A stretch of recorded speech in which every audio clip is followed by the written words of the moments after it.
On the 24th of June, I came here because the property belonging to a company owned by my brother was being destroyed and pulled down illegally.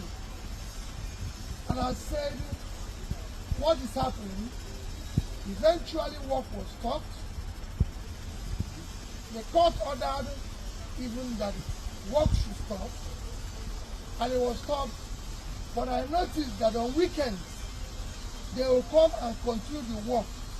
As you can see, the building, the land has been divided into two.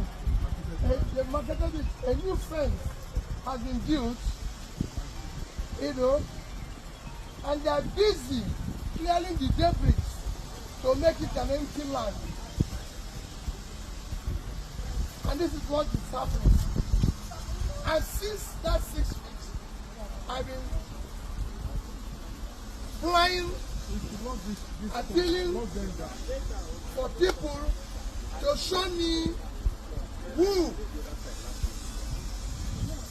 said he is the owner of the property so I can discuss with him. I've never seen the person, nobody have appeared, but people are working here every day. Okay? So you can see they've marketed it into two.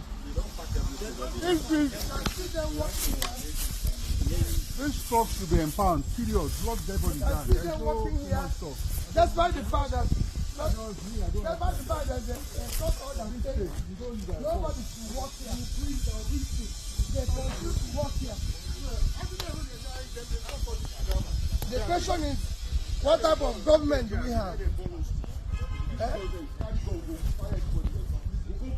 What we are asking, what type of government do we have in this country where court will issue an order saying stop work and people are busy still working? This is illegal construction.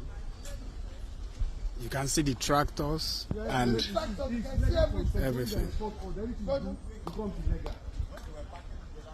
And these only happen during weekends. They only do it on weekends. They don't do it on a weekend.